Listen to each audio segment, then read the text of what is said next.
Hi everyone, it's Miss Chalice, and we are going to be talking about subject and verbs today. It's Unit 4 of Analytical Grammar. There are two types of main verbs, action and linking verbs. We're going to focus on action verbs to start with. You're going to label them AV.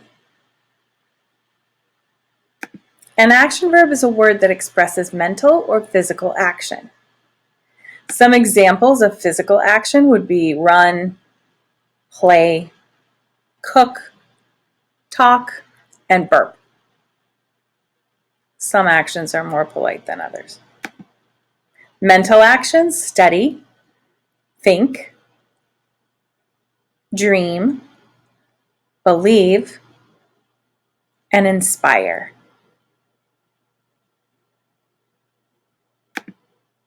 Every verb must have a subject. The subject is the common noun, proper noun, or pronoun that is doing the action of the verb.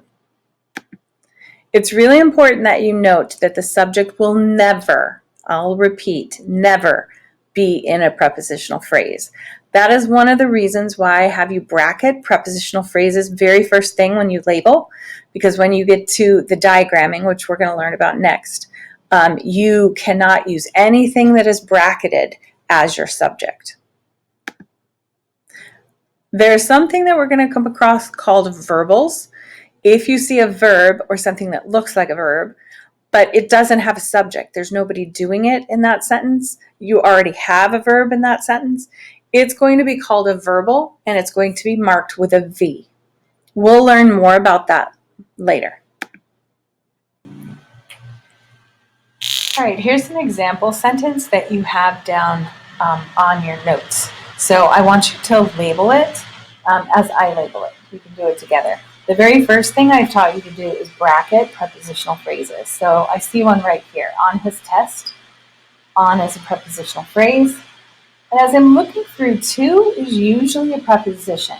But in this one, you have the word get, and get is a verb. Well, you can't have a verb in a prep phrase. So you have actually discovered a verbal. You have a verb. It's not Joe get something. So that is not going to be the verb that's working with it. It happens to be a verbal with wings. So we're going to put it like that. So, and Joe is our proper noun, person's name. Hopes is what Joe is doing. So that is your action verb. And remember, you label action verbs as AV. And so get couldn't have been, it's not Joe get, it's Joe hopes. So this is your action verb that goes with your subject, and this is a verbal. Okay, we also know an is an article, and if you have an article, you have to have a noun that goes with it. In this case, it's a noun, or because it's capitalized, you could put it as a proper noun, and I would be fine with that. You've got on as your preposition. Your last word in the prep phrase is going to be some sort of noun. This is just a common noun, and it's his test. That's telling you whose test, so this is an adjective.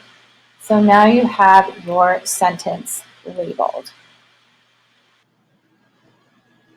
All right, so we're going to talk about sentence diagramming. And sentence diagramming is something that you do to make a visual picture of how words are working together in a sentence.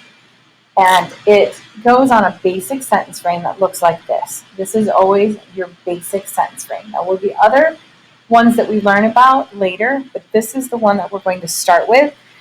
And it is a basic verb. You're always going to want to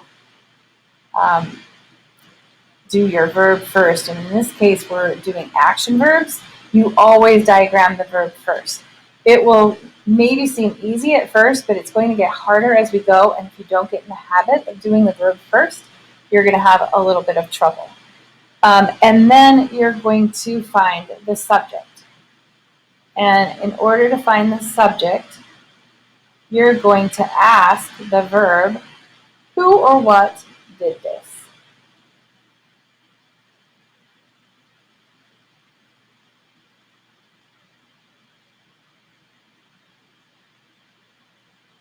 So it's an important question. You use the verb to find the subject. You ask the verb, who or what did this action?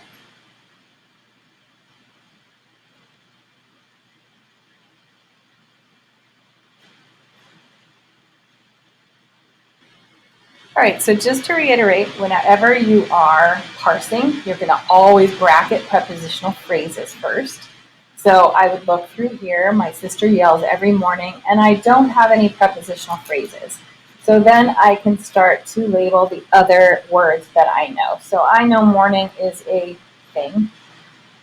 Yells is an action, so that's going to be my action verb. Make sure you put AV. Sister is a noun, and it's my sister. It's saying whose sister, so my is an adjective. Every is describing morning. Which morning? It's every morning, so every is also an adjective. So I was able to label every single word in this sentence. All right, so first we're just going to diagram subject and verb. So I said you always have to diagram the verb first, and we just said that yells was the verb in that sentence we just labeled. Please make sure your Y goes below the line, so it's a lowercase y. It's not capitalized in the sentence, so you can't capitalize it in your diagram. And then you have to ask the question, who or what yells? And in this sentence, it's sister yells. And whenever you have a basic sentence with your subject and verb, it should sound like a short, stubby sentence with no description. Sister yells. That sounds like a sentence. You have a person who did something. So let's talk about modifiers on the diagram.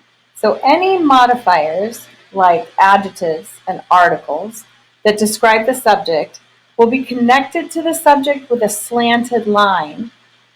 And a modifier will only touch the subject or word if it is describing or modifying it. And the way that you check is you make sure that whatever you put on this line connected to your subject, when you say it together, it sounds right together. If it doesn't sound right when you say it together, it is not modifying it. So let's look at the next sentence that I had, and we can parse it together. So it's my favorite teacher, always gave diagramming homework. So first thing you need to do is look for prepositional phrases. And I don't have any, so I get to move on from there. I like to look for articles next. I also don't have any articles, so then I would usually move to nouns. And I see that teacher is a noun and homework is a noun. And then I will look in front of my nouns and see if I have any describing words. So diagramming homework, yes, diagramming is describing what kind of homework it is. So diagramming is an adjective.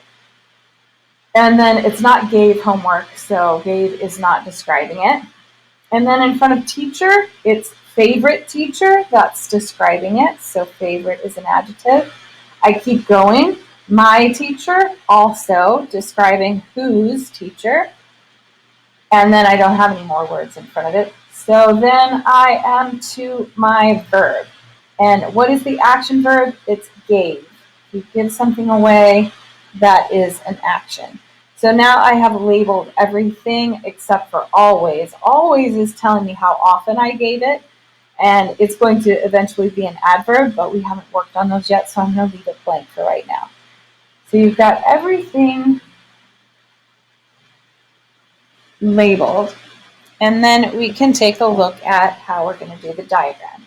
So the first thing you always do is start off with your basic diagram. Kind of looks like a T.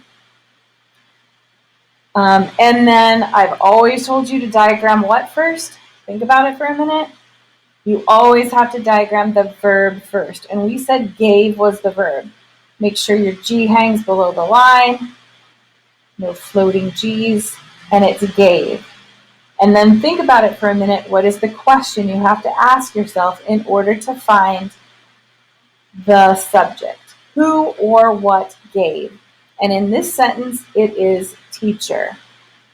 And when you say it together, it should sound like a sentence. Teacher gave. Not a great sentence, not a lot of description, but at least you have a subject and a verb. Okay, and then now we're going to take a look at modifiers for the subject. We're only worried about the subject for right now. And we had two adjectives that we labeled in front of teacher. One of them is favorite, and one of them is my. And I like to put them in the same order that they are in the sentence. And if it's capitalized in the sentence, it has to be capitalized in your diagram. So my with a capital M, and then favorite. And remember I said before, if it's touching something, when it's modifying it, it has to sound right together. My teacher sounds right, favorite teacher sounds right. So you have diagrammed your subject and your verb and your modifiers for your subject.